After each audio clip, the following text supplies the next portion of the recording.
one of the tournament favorites as well, falling to Cambodia 2-1. You can see it here, the official recap for day 1 and day 2, and one match from today.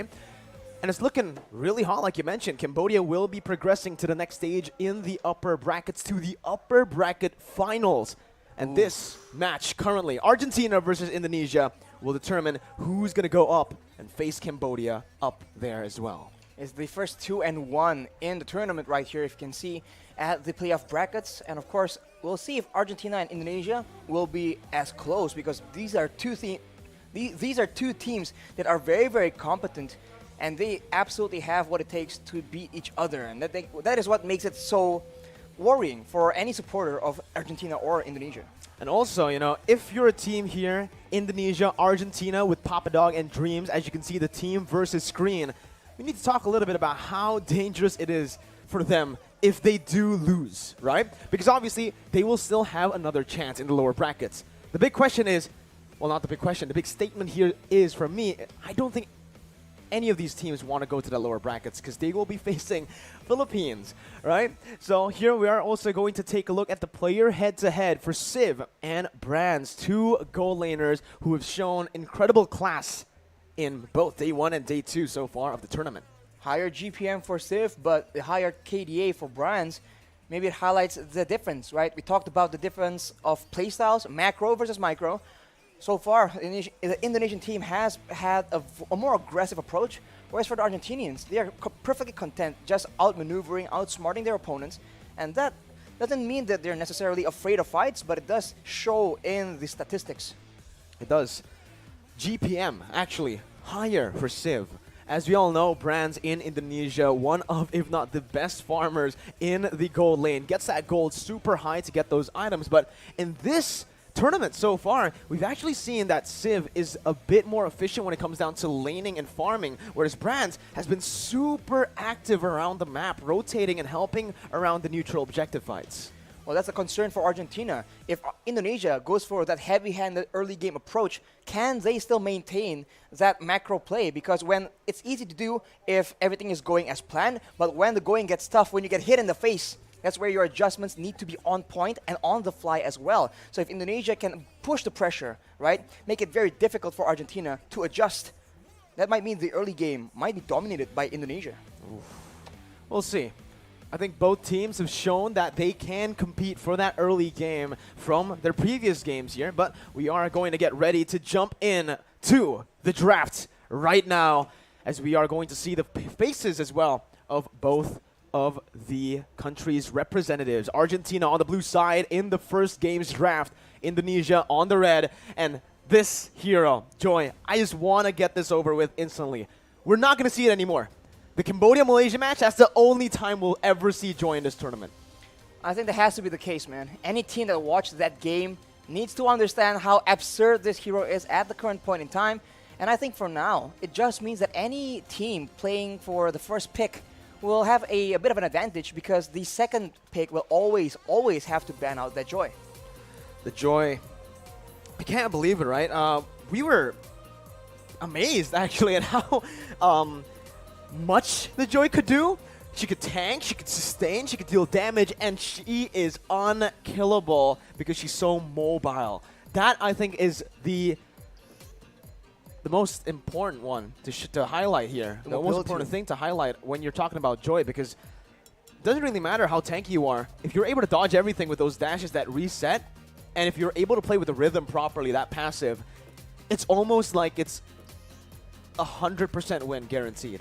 I mean, you also have a lot of crowd control immunity, and if you take a Vengeance like Deja did in the first match, that just allows you to take even more damage. And with the nature of the hero, we can see that the sustain is completely absurd. I mean, I was yapping all about it after the first match. Now let's get straight with it. 1-1 and Yves ban away. Indonesia wanting to ensure that there won't be any kite back shenanigans from Argentina. And Argentina wanting to make sure that they don't get slowed down, because that is what Indonesia needs to get their hands onto the Argentinian members. Argentina so far in their match up against Slovenia, we've only seen them play early game compositions, right? We haven't seen them get taken to that later stage, like you mentioned. So maybe this might be it for Indonesia. They might actually want to prolong the game. Played a bit passively here up against Argentina, who is definitely a threat now for everyone. They are, I believe, the dark horses here. None of the teams in the upper brackets and even in the lower brackets currently can be overlooked, as we are going to see the final ban from Team Indonesia. Wanwan, Joy, but Leomord, Martis, both still up for grabs. And I think it should be amongst those two, maybe even the Valentina if they want to just throw it out there. But it's actually going to be the Diggy here that's banned out by Indonesia. The Kaja is still available for both teams to pick up as well. It'll all hinge on the last ban from Argentina and the first pick, because it seems like there's a lot of very good heroes available, and I think that in a way gives Indonesia a bit of an advantage. So now what they ban will for sure decide what they pick up as well. Are they going to go for the obnoxious early game to enable the rotations and the gameplay, or are they going to go for something a bit more aggressive and it's going to be an Atlas first pick? Whoa. It does seem like Argentina have missed their third ban. I'm looking at it right now. Only 2 bans from Team Argentina, so we'll get this sorted out. I don't know if this is a mistake, but we will give you information right as we get it.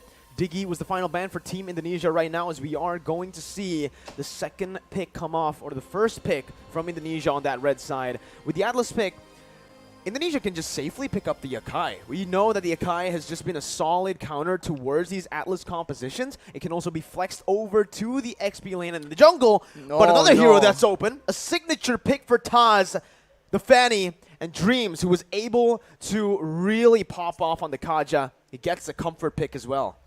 2 comfort picks for the Indonesian side. And we have to talk about Taz on that Fanny. Man. This man is an absolute menace. Mechanical skills for days on this Fanny pick. And we've seen a lot of teams respect Bennett against Indonesia. So we'll see if this will come to haunt Argentina later on. They go for that Fredrin. Solid front line, solid crowd control, and quite the dominant, sustainable lane in the off lane. So already a difference in priorities for both these teams, but you can see that the Roamer pick is so important. It sets the tone for the early game, and it's the main tool you rely on when you need to get information, when you need to catch people off guard. And as we talk about utility, Faramis pops up. Man, this is a team fight composition that we have seen yesterday as well from Argentina. We saw that when Erwin gets his hands on the Atlas, those flashy plays do come through. With the addition of the Faramis to provide utility with that called Alter and a bit more sustainability to the team, it's pretty solid. The thing is, though, you gotta take a look at Indonesia's composition here with the Fanny that kind of nullifies that clumped up style of play that Argentina are looking to go for. Indonesia can definitely now look for more pick-off heroes, more stronger laners in general to find the winning lane, and to maybe snowball from the get-go. We mentioned late game. Maybe Indonesia wants to go for that, but so far in their draft, it feels completely early game. We want to get it rolling from the start. And with the Beatrix pick here, that's another hero with a lot of AoE damage that can really nullify this cult altar. Aside from just the AoE damage, you have to talk about the wave clear. Right now, Kaja, Fanny, Beatrix, that's a lot of wave clear for Argentina to contend with.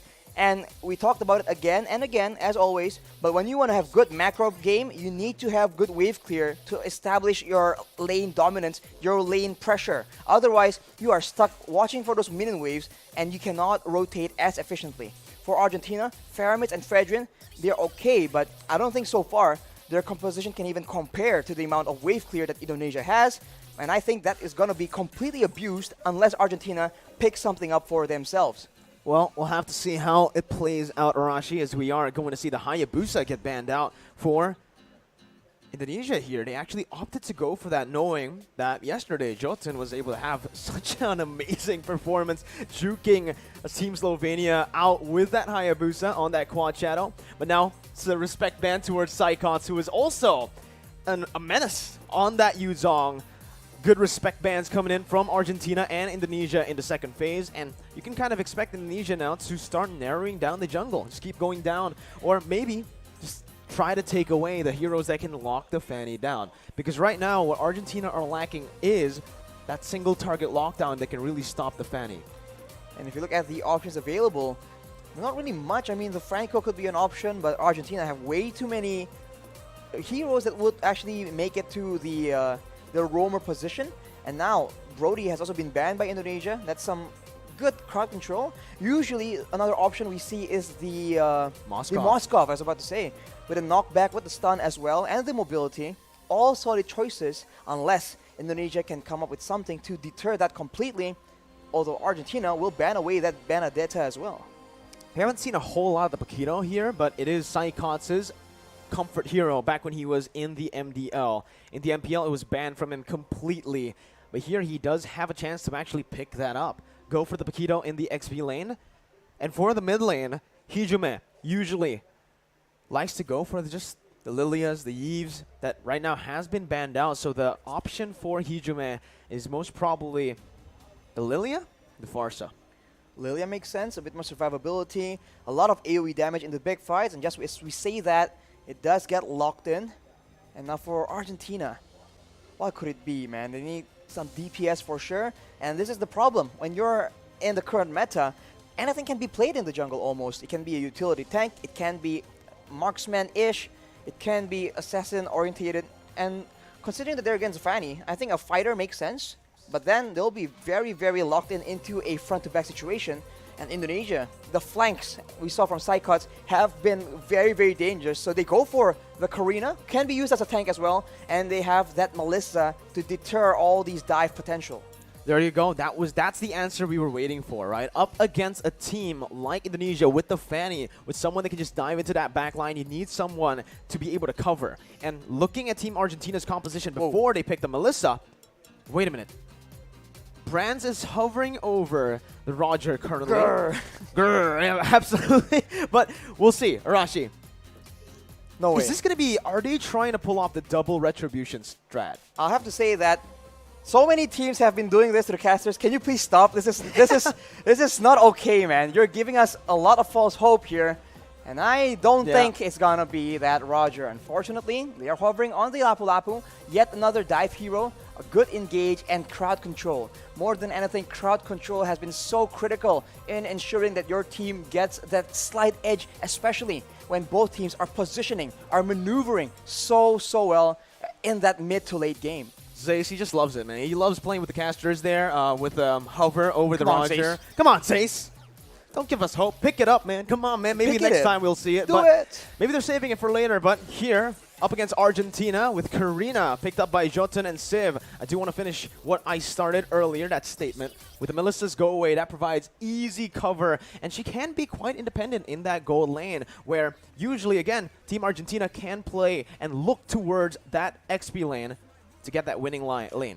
Exactly. I think we need to figure out, well, both teams need to figure out which lane are they attempting to actually get ahead. Because if it's the gold lane, cool. You have a solid mid game and you have solid advantage in the late game. But if you leave that EXP lane untouched, the macro game, the wave gameplay, the 1 and 4 split push strategy can be utilized to its utmost potential. And with Saikots, for example, in the XP lane, going up against Papadog as well, that is something that you do not want happening.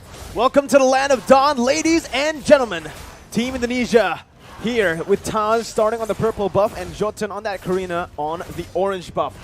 Let's see here, Taz.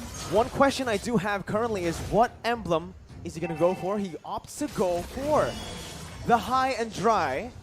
And now you can already see that it's going to be the mystery shop as well from Karina, as Erwin is going to get bursted down by the damage from the Fanny early on. And man, that is a lot of damage. That is what the high and dry is going to bring to the table. Taz is going to be very aggressively moving around, going for those 1v1s. And unless Argentina has solid control in the lanes, then they can actually, that's how they need to play to get the opportunities to shut down, to collapse onto Taz, who is going over aggressive. Here though, Jotun is going to have a bit of a rougher time in his jungle as Taz was able to pick up that kill. It is going to be a 1-kill lead early on so far, but that's something that can really get the snowball going for Team Indonesia right now as Dreams just gets out that perfect match. Jotun still is able to get level 4 a bit faster than Taz though, even after suffering that invade early on. You have to watch that there's no real counter to the engage coming in from Erwin with the Flicker Fatal Links combo. No Purifies, for example, but we'll have to see. Does Indonesia have a strategy in mind, a counter? Maybe through maneuvering to positioning. We have to see later in the mid-game. But for now, the Atlas cannot be as aggressive when it comes to these skirmishes. So we'll have to wait until about level 4. And now with the first turtle spawning, you can see action building up near that top side. Both teams are playing it a bit passive here early on, but wait a minute, a solo kill in the gold lane by Brands, the Indonesian king of marksmen there, as he is able to actually win out up against the damage. Taz, out of nowhere with Dreams, finds the Divine Judgment. Now Taz just going mad with the cables, and that's going to be Hijume who picks up a double kill. Papa Dog caught in his own jungle. Psychots just does some damage, puts him back, and forces him to recall. 2 minutes in, and it's Indonesia who has a pretty solid lead. Just like that, 2 kills on the table. That is how fast. That is the X factor we talk about whenever Indonesia is being mentioned. Out of nowhere, these plays will just keep happening, so Argentina need to be on their toes. The composition of Indonesia is all about that pickoff, so they cannot leave their member alone. I think we saw Meteoro use the Cult Altar, but it was just a bit too late, unfortunately, and that cannot happen again, because that is one of the core ways they have to counter Indonesia right now. 3 minutes in, that's a turtle secured for free by Indonesia. Psychots in that XP lane as well, getting a pretty substantial lead with Brands doing the same. So far, all 3 lanes are controlled by Indonesia. And this is a good read as well. Brands knows something is up, knows that Erwin has been missing on the map for quite a long time, so he plays it safe. Meanwhile, Indonesia, Dreams and Hijume, they don't decide to rotate. They decide to just keep that pressure in the mid lane to, again, relieve some of that pressure from the other lanes.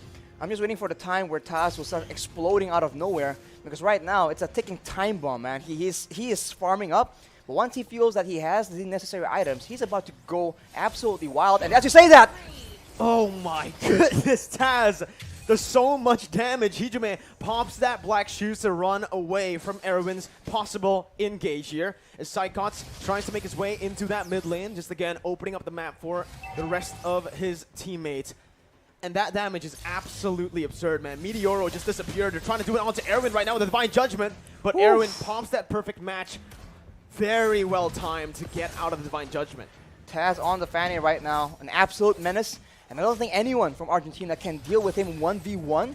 They need to find a way, a team fight, force him into these situations where the high and dry won't really have a lot of impact. He won't be able to actually get those solo kills, but it's easier said than done. As we say that. Oh man, he used the Shadow Stampede. The Cold Altar HP is gone just like that, but Meteoro has the Flicker.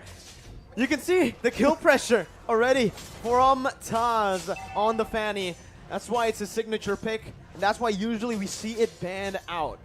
The Cult Altar, man, we talked about how it's only very situationally good against teams with limited amounts of damage, maybe big burst damage, so that the second life can be preserved for, for your team to actually have more impact. But when the Cult Altar HP gets taken out like that, it's too dangerous. Erwin with a perfect match again has to use it defensively.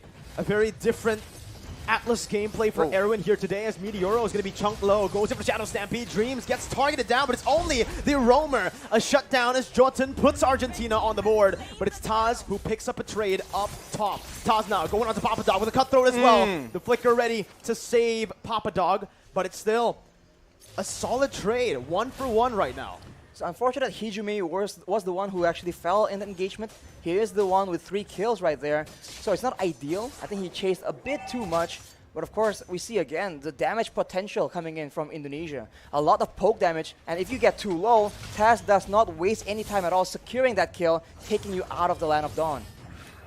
Now it just goes to the discipline game, right? They already have a pretty good lead, 3,000 gold. That's going to be building again. Taz looking for that play, jumps in just to bait out that Cult Altar, and now it's gone. Meteoro has nowhere to go. Bro. A brilliant decision by Taz as well. He didn't get turret aggro, so he just played around the minions, forced Meteoro to pop that Cult Altar. It's pretty impressive. Very impressive. And it's just too fast. If you wait for the right moment, you might get taken out before using it, but the Fatal Links is being used, Mirko. Only to Dreams right now, who is the roamer, who can soak in a whole lot of damage, and now it comes down to Taz, who's able to rotate down below. Jotun finds a pick, Brands gets taken down. That's going to be a 2v1 situation, a 2-for-1 trade as well, but it is going to be equalized in that mid lane. Psychots, ooh, flickers forward, gets the double kill, and makes it a 3-for-2. That axe accuracy coming in from Psychots. A 3-for-2, not ideal, but I guess at this point, Argentina need to get themselves on the board right here. If they play a bit too safe, they're just waiting for the members of Indonesia to set up for the next play. And as we can see, it can come just like that. Divine Judgments, bravest fighters, and of course, Taz just slice and dicing all the way through in the back line. The damage, look at that.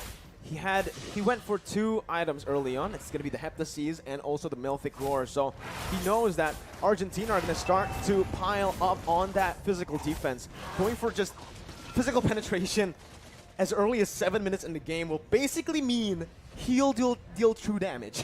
Not to mention he is up against essentially 3 heroes that can go tank, so it's a very smart adjustment decision in the item builds. And now with that lead, Indonesia is just pressuring away the members of Argentina from this turtle. They're still able to secure the purple buff, but right now, full control for Indonesia, unless Argentina does something unexpected. Erwin, with that flicker, we've seen him make the plays happen, but can he replicate the same success? 2 ultimates burnt out by Taz. What? Go away.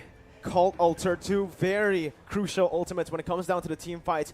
And just like that, the engage potential that Argentina had, the pick potential with Erwin, it disappears because of the counter engage that Indonesia can constantly threaten with. Dreams jumps in, finds the Divine Judgment onto Meteoro, knowing he does not have that Cult Alter. And Brands picks him up like it's nothing. Dreams now opening up the map, going to be targeted down. Dreams going to be taken down by Argentina. A 1-for-1, but it is the mid laner taken down for the roamer. Look at the mid lane though, the wave management coming in from the Indonesians. We've talked about this since the drafting phase, and Argentina is absolutely feeling it. Even when they get a kill, it doesn't look like they're getting any control, and look at the aggression. Papadog dove under the tier 1. Taz styling, and Hijume picks up the kill. Papadog 0-1 currently. Again, he tried his best early on. He went even in lane against Psychots, but because Taz has had such a good time around the map, just getting kills and getting the snowball rolling, he can start to melt these tanks down. Psychots up top waiting in the bush, jumps in with the bravest fighter, forces the go away before the fight even starts. Erwin is forced to use the perfect match now as Psychots gets caught, but he baits enough of the resources out. One frontliner for another. Erwin for Psychots as Indonesia looks for the re-engage. And Taz is a monster. Jumps in like it's nothing, jumps out like it's nothing. How is he able to maneuver like in curves on a fanny? We see linear movement with the cables, but this man, he is drifting right now. It does feel like he's drifting, you know, he's playing those cables in a way where it looks like he is actually going around the walls. But this is his signature thing. This is the reason we usually never see it get left open. And this man was a mid laner, so now in the jungle position, this man is just flexing all this mechanical skills, the killer instinct as well.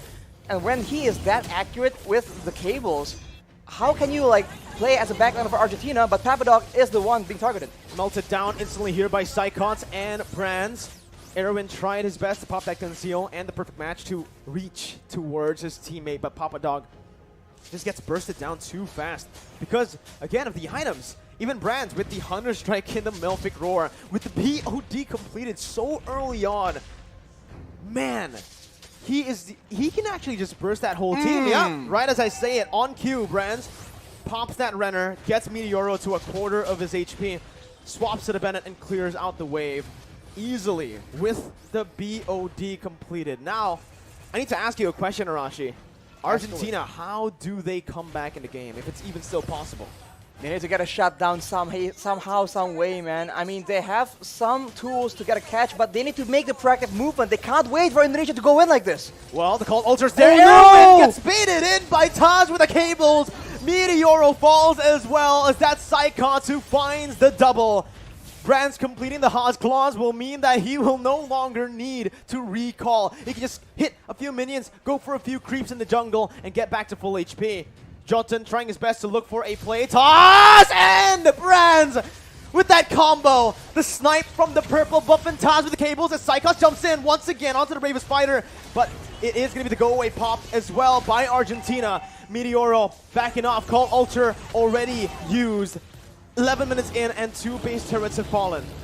See the discipline coming in from the Indonesians, having so much momentum and yet so patient. Snipe does not connect from Brands, but like I said, now with the Cold Altar, when do you pop it? Is it when Taz comes flying in? Is it when Brands is charging up the Snipe because he can one-shot you as well? It's such a tough situation, especially when all the responsibility is on you to keep your teams alive. Meteoro with a Cold Altar, and we can see that Erwin, he is definitely feeling the pressure. He needs to make a play, but if he tries too hard, if he forces it, this is what will happen. Indonesia can absolutely take over. 12 minutes in. This is, so far today, we have seen longer games than yesterday, right? I think the longest game we saw yesterday was 11 minutes, and today we saw a game go all the way. Dreams, though, looking for the pick, finds it like it's nothing, but it's going to be the Cold Altar, which is placed down. Taz looking for the plays, waiting for the Cold Altar HP to be shrink down, to be melted down as he goes in for a re-engage. Getting the base turret, getting back as well, baiting a whole lot of resources for Brands to free hit on that back line. 2 members falling for Argentina. Meteoro and Civ, the 2 damage dealers, are still up, but the snipes connects onto Civ, and that will mean Civ will have to recall. Taz finally rejoining his team, jumps in onto Jotun, goes in for the cut though, finds Meteoro, and he's looking for a double kill, looking for a triple kill onto Civ now. He does get it in the end. The triple kill for Taz up against Argentina in a dominant game 1. Dominant for sure. This is why the Fanny has been so prioritized. It is disgusting. What is that damage, my guy? It comes in, it's just so much damage so fast. Because if there's some time for Argentina to try and react to it, to try and counter it, maybe there'll be some kind of fighting chance. But within a split second, even with the Cold Altar, it's just instantly taken out. It's so tough to play around that, and lethal. We did talk a little bit about that, right? We did mention that this Cold Altar and the composition that Argentina went for is a composition that really struggles up against a mobile assassin like the Fanny. If you want to look for that Fatal Links, you're not going to be able to find it at will up against a Fanny. You need to firstly chain him down, lock him down, or force him to make a mistake, using all of his energy before you actually go for it. No one was able to lock down the Fanny. That was the main concern from us casters as well when we dissected Argentina's draft, and that's what came back to haunt Argentina in the game. No lockdown whatsoever means that the Fanny can free hit. All the way in the early game, man, even the tankiest of members from the side of Argentina gets melted down, and they are constantly guessing. Is Taz going to come from above, from below, from the sides, all over the place? And to make things worse, even when they are being careful about the Fanny engage, you can see that Psychots with the signature just flanking around. It's just so difficult. Indonesia essentially have so many different tools to bait out this utility. Even if they don't want to get close, they can just use Brands and go for those snipes to try and soften up the targets. And then from there, Taz can go in, Dreams can go in with the Divine Judgment, Psychots can dive in as well. So Argentina, they have just so many problems that they can't have any solutions to. And slowly but surely, Indonesia just abused the mobility, the speed, the wave clear as well. We talked about this. Look at the waves, man. Indonesia always have control. And when Argentina shows up on the map, Indonesia spent no time at all just punishing the fact that they even dare show themselves in the Land of Dawn. Again, right? The Cold Altar, the curves as well from Taz there. The moment he tries or the moment he pulls the trigger is always when that Cold Altar has been popped up. This is the moment where, again, Taz went in. Erwin looked for an engage, but Taz was just too slick with the movement, enabling his team to look for that re-engage right as the Fatal Links gets popped in. And this was that final moment where Taz, again, waited for the go-away, waited for the Cold Altar, jumps back in right on cue, and he jumps back out, baiting Papa Dog to walk back up so that he can get gunned down by Brands. In the late stage as well, Civ, he pops the Wind of Nature, and once he does that, he will have no more resources to actually defend himself. Obviously, your match MVP will go to the hands of this man right here, Taz. The mid laner, the jungler, At one point, he actually was the goal laner as well for EVOS. You're right. This man has been playing all the roles, and you can see that the experience has helped him to actually look for these ganks, look for these openings around the map. He just knows how to read the situation. He knows when is the most optimal time to go in and go out, because there's so many times where it seems like he predicts the counterplay coming and he mind games them instead. And then once you're in that situation, now you're concerned. Is he here, is Taz going to go in all in, or is he just baiting out? And when you're hesitating, you get taken out by everything, the follow-up, the dive coming in from Indonesia. And of course, player spotlight here is going to be Hijume from Indonesia as well. He is one of the main wave clear tools in that early game. He was also a lot of slows, a lot of DPS whenever the team just wants to go for those objectives. It all began with the laning phase, right? The game always starts there. And honestly, if you roll it back, right before the first kill from Taz, I think we were just talking about how he's waiting for the right moment, and then blink and you'll miss it. It's so sad, because if you take a look at the draft, Arashi, I think the main mistake started there for Argentina, where they went for 2 bans and maybe they just mistimed it. They did not go for the 3rd ban. The 3rd ban was empty. Right. No ban by Argentina. And I think that was the Fanny ban. That's where the Fanny was supposed to go for Argentina, right? They wanted to do it maybe, but again, mistimed. And I think there was no official rematch, because I think it was just a mistake by one of the players there, going for a ban a bit too late. Therefore, it's the first time here that we have seen only 2 bans for one team in the first phase. It's definitely a disadvantage. I mean, in some tournaments, right? If you don't display sportsmanship, for example, they punish you by removing 1 ban. So that's definitely a big problem. And it's really unfortunate that that was the case for this game. But of course, there's still game number 2, where Argentina might just start mounting a reverse sweep. We have seen that happen.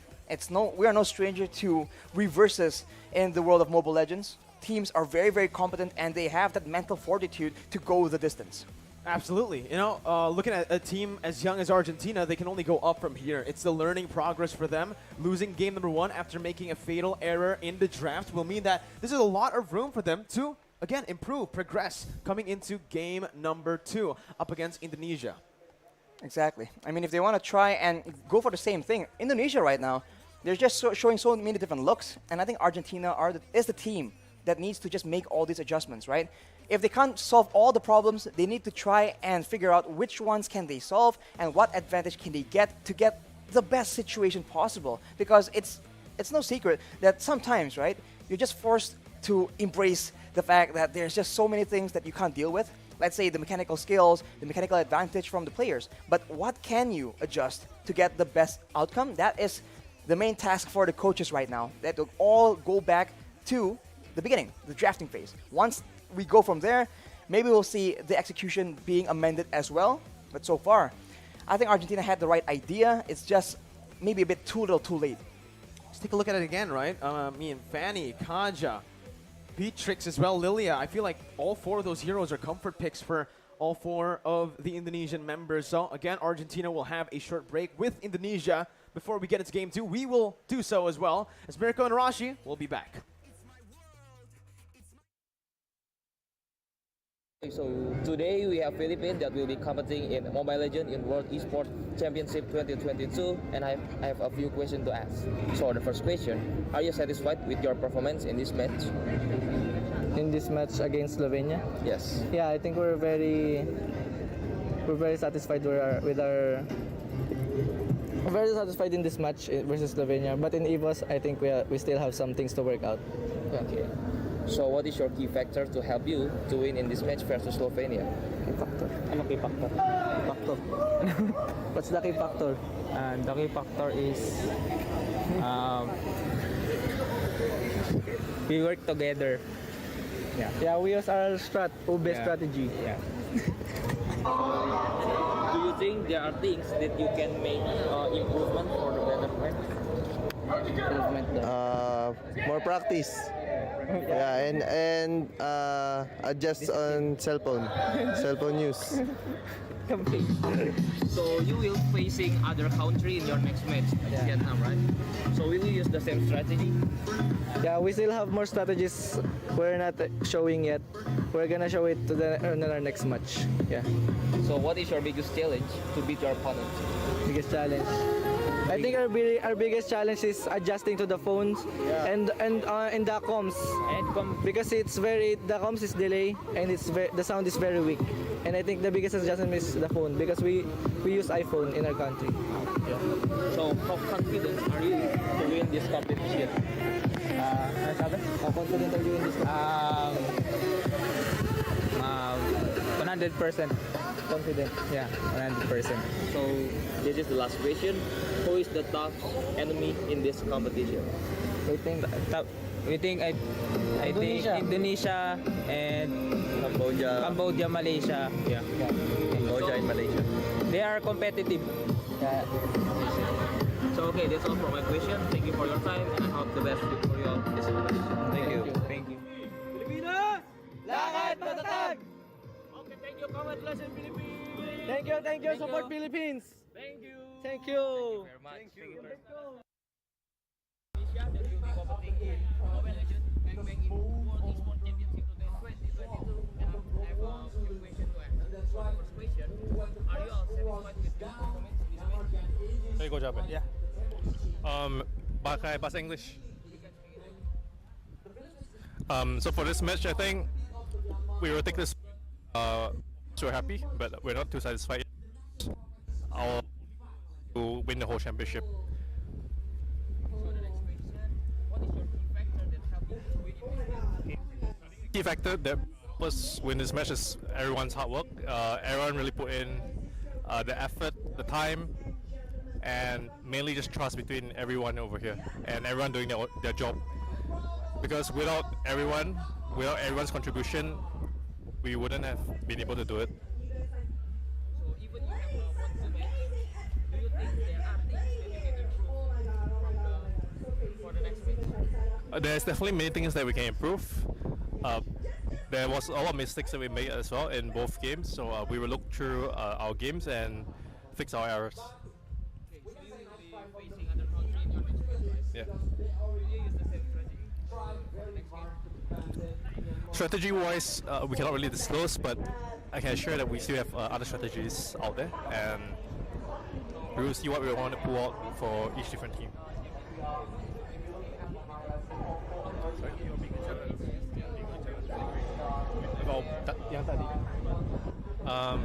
The biggest challenge was because I think Philippines is the favorites, and there's a lot of pressure because our players are all new, and this is our first time representing Indonesia itself. So I feel like the biggest challenge is just the pressure itself.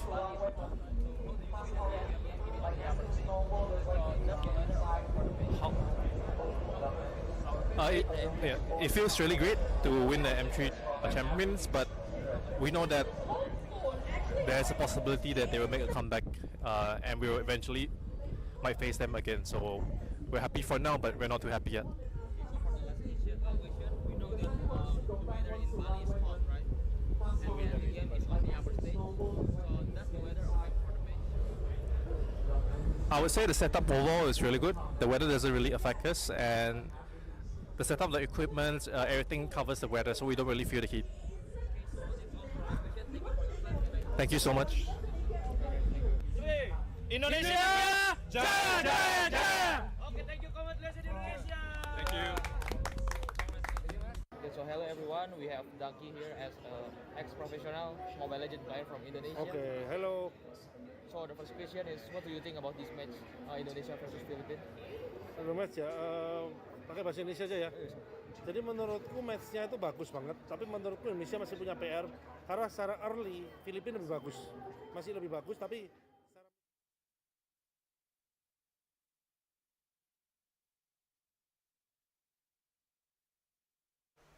Welcome back, ladies and gentlemen, with Mirko and Rashi on the English caster desk for game number 2. Let's see, once again, Indonesia on match point 1-0, taking the lead early on with a dominant game with the Fanny. That Fanny is just too dangerous to let loose, honestly. Especially in the hands of Taz. It's a signature hero that people just absolutely avoid. It's always banned, it's always picked away. And I think Argentina learned it the hard way. So we have to see what the adjustments are. I hope they don't try and counter it with a pick, because I think this man has seen it all. He knows how to deal with it. I think banning it is the safe option. And as Mirko mentioned, there was a ban slot available, so I think that will be where the Fanny will be placed. Now I do have a question, right, for Argentina. Do they want to actually swap their sides here and opt to go for the red side, or do they want to stick to the blue side and this time just look to go for that ban earlier, right? Find that ban. It does seem like they are going to swap sides, though. Argentina now on the red side, prioritizing, again, the 2 picks. But you can see the Kaja ban already for Argentina. And for Indonesia, it's Diggy again. So they switch sides, so they're forced to ban out Dead Joy. If things go that way, so we'll have to see. That's 1 ban slot gone. If they trade Fanny for the Joy, it's not that much better. So I'm wondering what the plan is. We'll have to see. Indonesia bans away the Faramis, very curiously enough.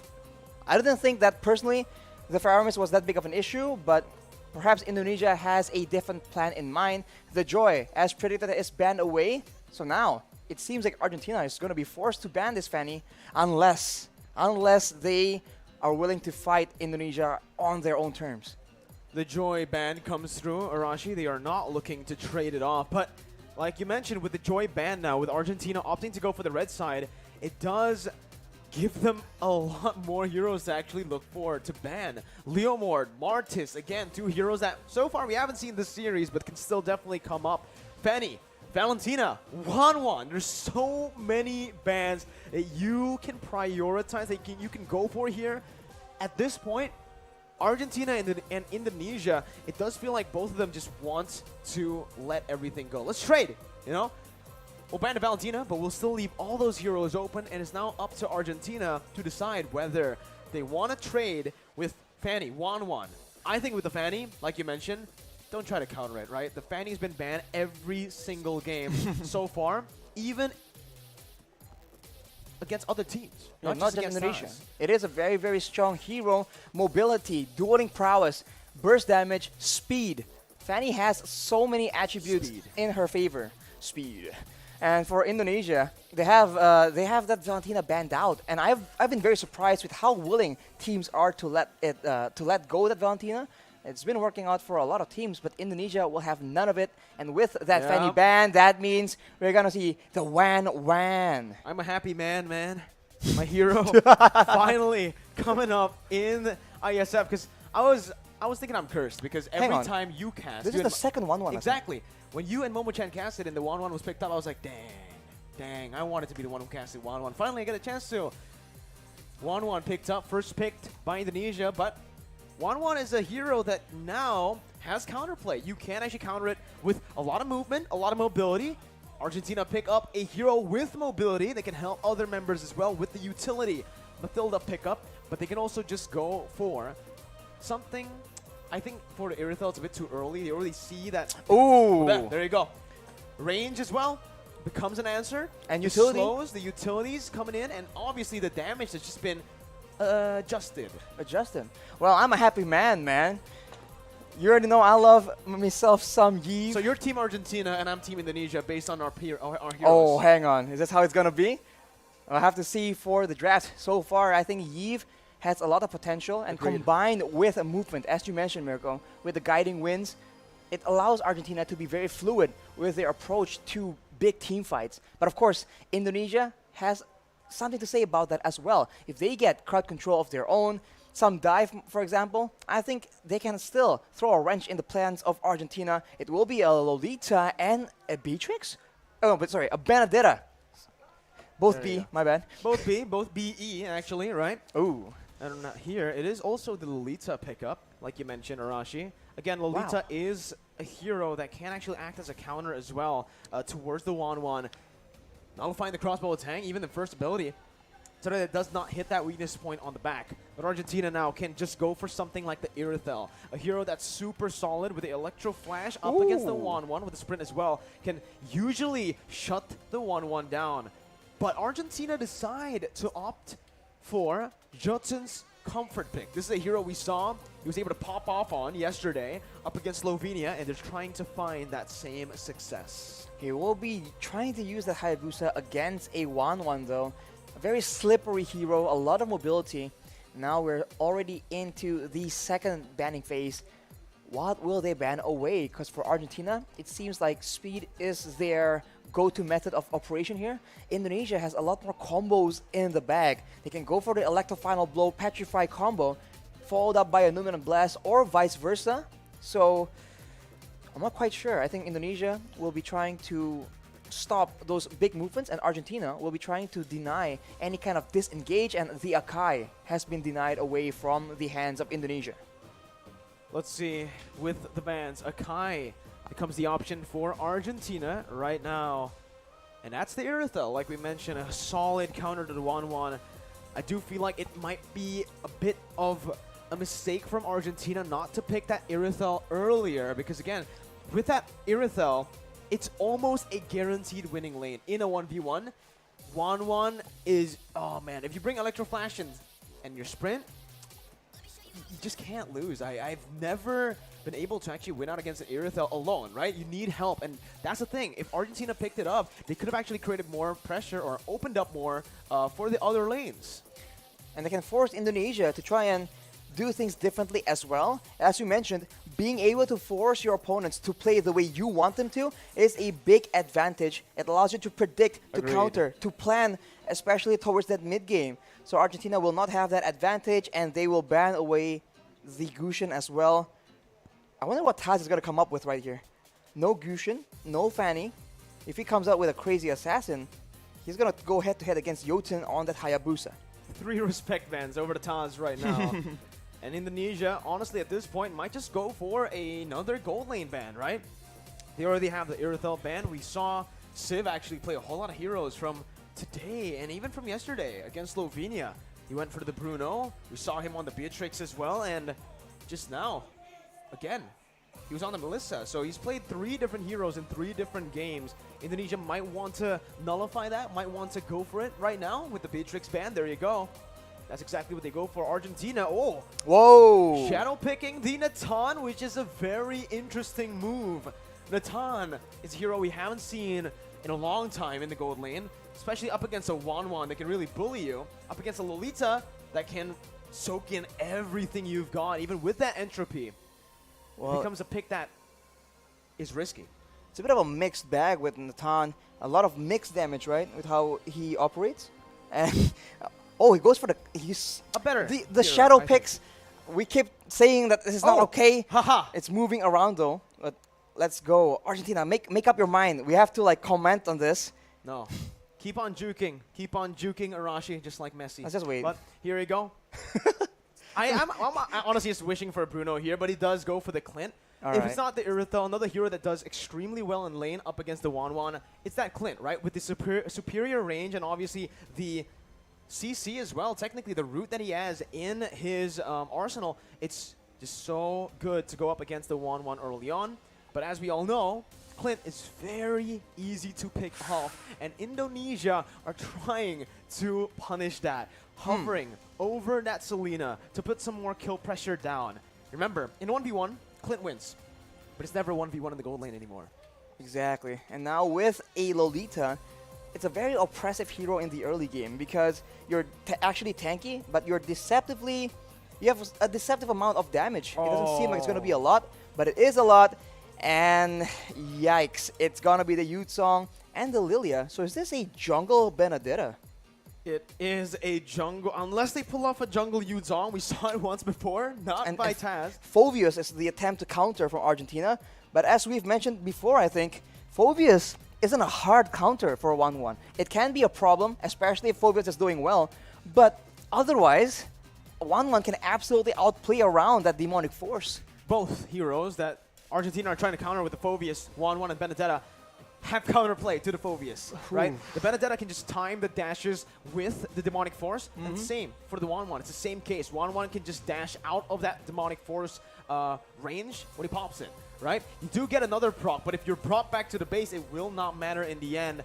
And that's the thing we've mentioned many times before.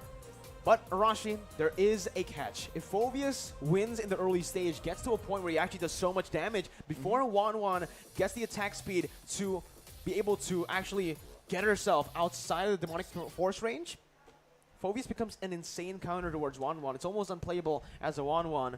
And I think right now, as we enter the Land of Dawn, we might see an interesting battle spell come out from Phobius. I was expecting a Vengeance. Oh. Because usually, you need to go for that Vengeance if you are up against a 1-1 on the Phobius in a losing lane like this. But it is not the Benedetta that he's up against, right? It is the Yuzong.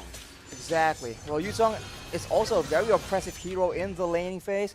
So we'll have to see that can Papadog actually get an advantage, and if he does have an advantage, right, it's still up to the rest of the team to enable, to try and catch out the players before the Phobius in the hands of Papadog can actually make those crazy plays. So far though, it is a slow laning phase, and it will all depend on, I think, the jungler.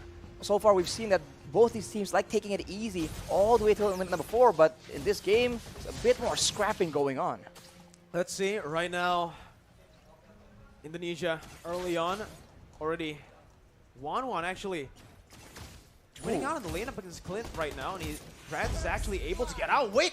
In the XP lane, it's a solo, it's a gank. It's a gank there, from 2v1, Taz. Erwin taken very low. That's the Inspire popped in. Brands looking for that kill onto Erwin. Will not be able to find it, but it's a lot of damage, and that pressure has been alleviated off the other members.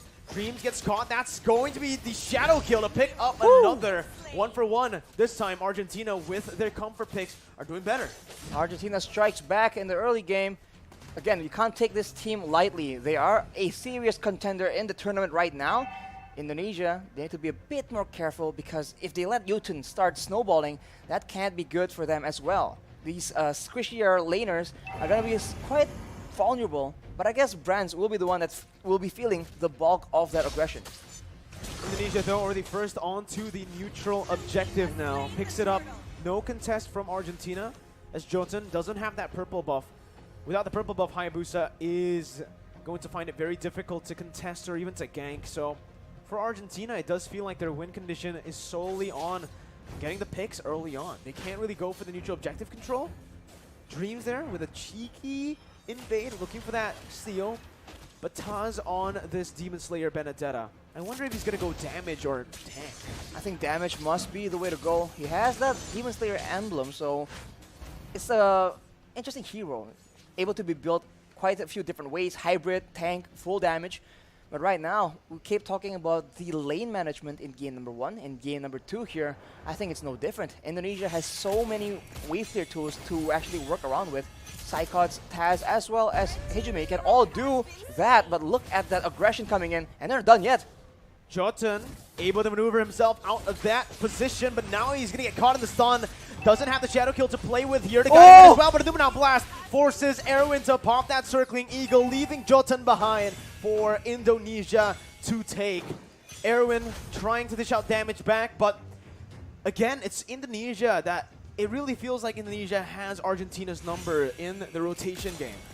You can see how they can just have such a good read on Argentina, because Dreams, he charged the Numenal Blast preemptively towards the top side, so they are a few steps ahead in these very messy skirmish engagements. And I think Taz is waiting. He's trying to try and steal that purple buff. Does he have backup though? That's the main question. He's all alone here. He's still looking for that retribution battle, but decides to back off, using Eye for an Eye to get out of the circling eagle. Meanwhile, in the XP lane, Hijime and Psychots finds a kill. That's the second kill over to Papadog, who's not having a blast on this Phobius in that XP lane, Arashi.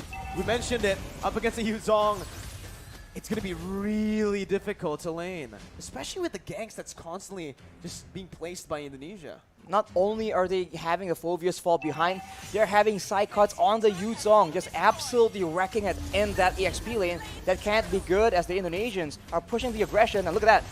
Real world manipulation popped in. Jotun looking for an opening as Hijumi jumps back to the black shoes, but it's going to be caught by Jotun, who was very patiently waiting. They're going to blast onto Civ and on towards Erwin as that's the crossbow attack opened up. Erwin taken low.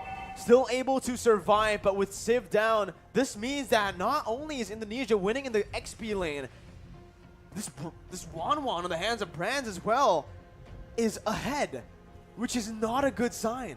Absolute disaster as far as the laning phase is concerned. And look at the babysit coming in, but on the other side of the map, that is Psychos just making a very aggressive play. It almost pays out in a kill. Unfortunately, not just yet. They're just pushing the tempo again and again. And Argentina, which lane are they supposed to make plays in? Because at every moment, they're getting out-rotated, and Indonesia is just in the bush, just waiting for them to walk in unsuspectingly. It's absolutely insane right now. 5-2.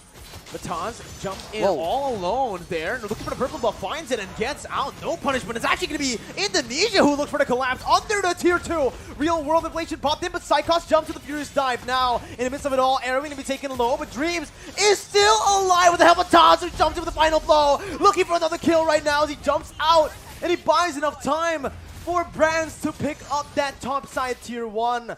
They didn't lose a single member in that dive.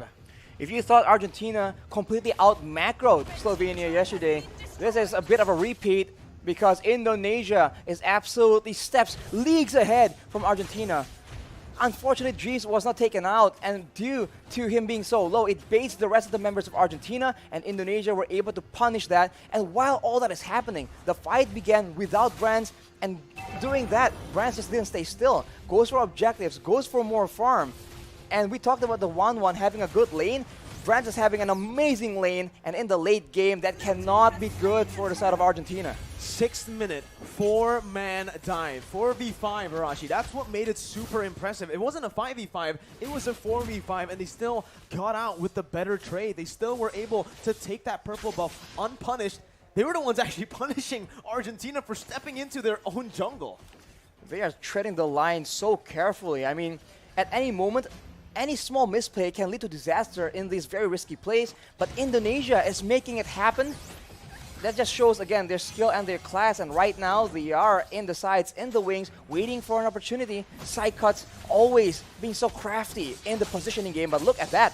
Jotun has the quad shadow, gets out, but it's going to be chunked by Hijumi, who follows him under the turret with the black shoes, gets out. Real world inflation popped in, but that's going to be Tatu, who targets him down with the final blow. Forcing the flicker out, Dreams taken down in the back lines by Papa Dog as he jumps into the demonic force. Hijumi falls as well. Indonesia, too over aggressive, finally punished here by Argentina, but Brands is looking for the crossbow attack. Pops in the end against Papa Dog, who gets the safety with the guiding wind. Taz still looking for a Psychos with the Black Dragon form now, still going for this fight. It's a 3v5, but Indonesia still are able to push Argentina back, but it does not change the fact that Argentina were able to find another 2 kills. They get another 2 kills, but we talk about the wave pressure again and again. You guys at home are probably so bored of hearing about it, but the bottom side, the minions have taken 1 more turret for Indonesia. You take a look at the items here, 4 Brands, Corrosion Scythe, having the Demon Hunter Sword as well. These thicker, tankier members on the side of Argentina are going to be suffering from that percentage HP damage from the Demon Hunter Sword, and it's only going to get worse from here on. That is 2 core items for 1-1. That's really not what Argentina want. The reverse. 1-1 with the Demon Hunter Sword, with the Corrosion Scythe so early on, and now I do believe he is building towards the Windtalker, which is going to be, again, that countermeasure for Brands to go up against the Phobius. When you start to have more attack speed, and when you start to be able to actually dash faster than the Demonic Force, that's when Wanwan can actually somewhat counter the Phobius. Taz is all alone, and he actually baits the entire team, baits some resources as well for Psychos. Goes over to Black Dragon form, petrifying Jotun. And just like that, that's the jungler taken out. That's also Meteoro who falls in the mid lane to Brands. Papa Dog isolated, zoned away from the rest of his team as he'll be stunned up and he will be slain up in the top side. Look at Brands. 3-0. Brands pushing in the mid lane without a care. He is alone. He is staring two members of Argentina in the face. It doesn't matter. He is so ahead right now. He has that confidence, the mechanical skill. And look at that. He's behind the turret. That is, you're not supposed to do that as a marksman, but Brents doesn't care, I guess, as Indonesia wrestles away the control in the jungle from Argentina. But look at that right now. They're just sieging the base as much as possible, and the base turret passive has popped. I can speak based on experience that on the 1-1, if you're snowballed, you can do whatever you want.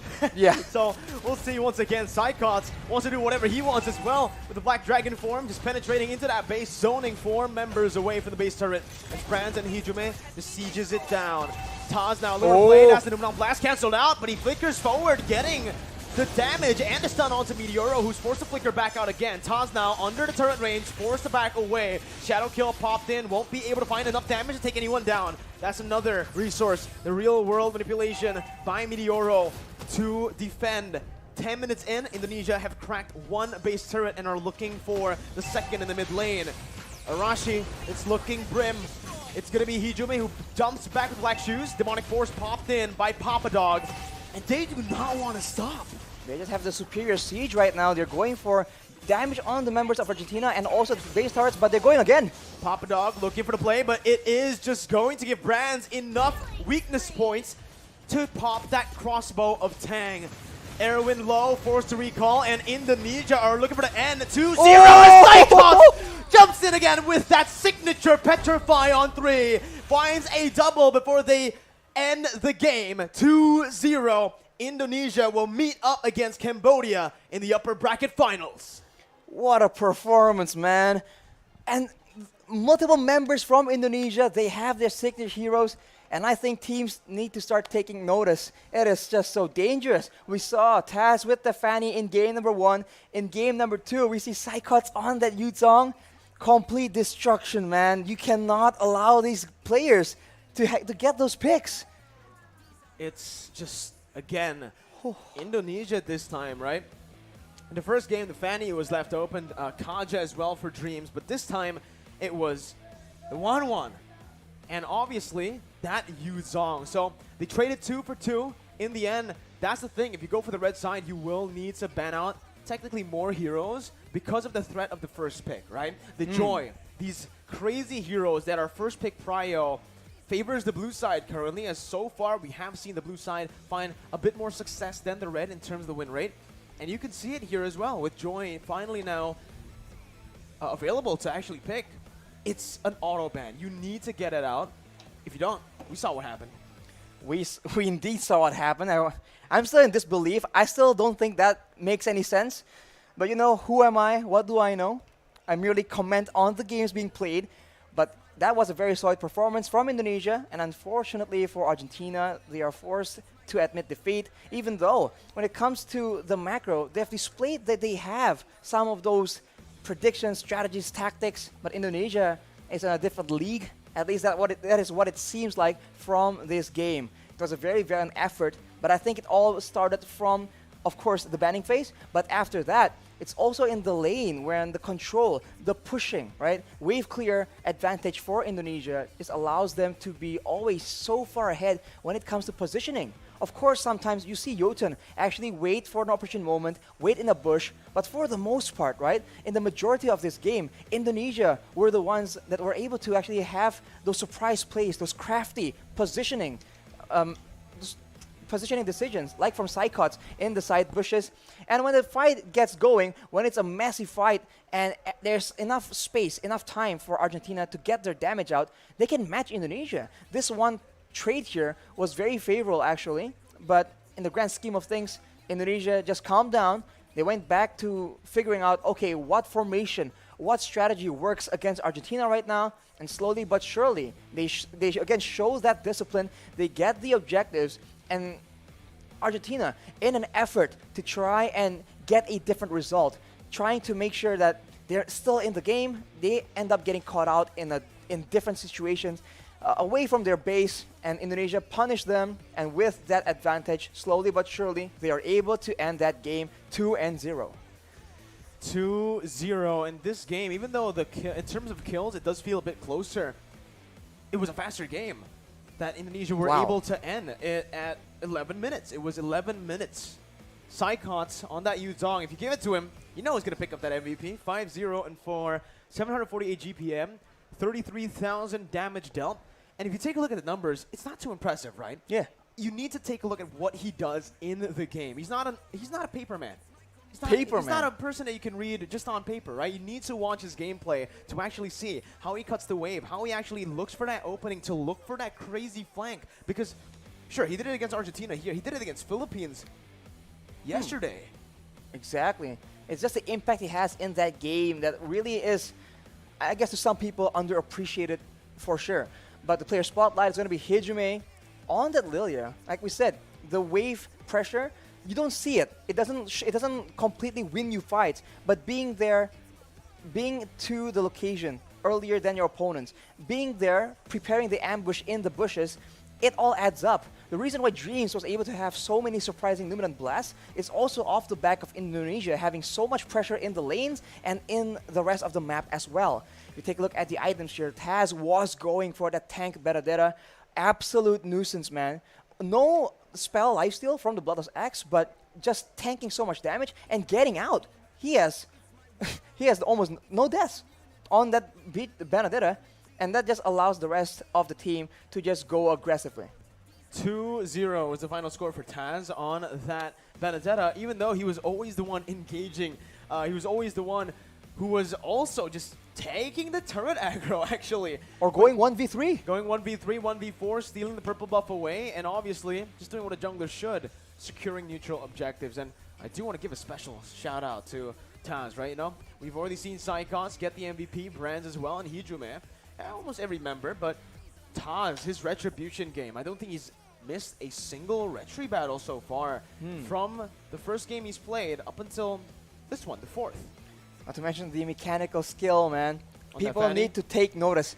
On that Fanny, on that Benedetta, it's clean. He's clean with it. And with this kind of meta, it really does feel like it favors Taz Exactly. with his hero pool. But we are going to throw it over to Masker for Uncle Gare. Uncle Gare for an interview with one of the Indonesian players. So Arashi, me and you, we're going to hand it over to Masker. Take it away.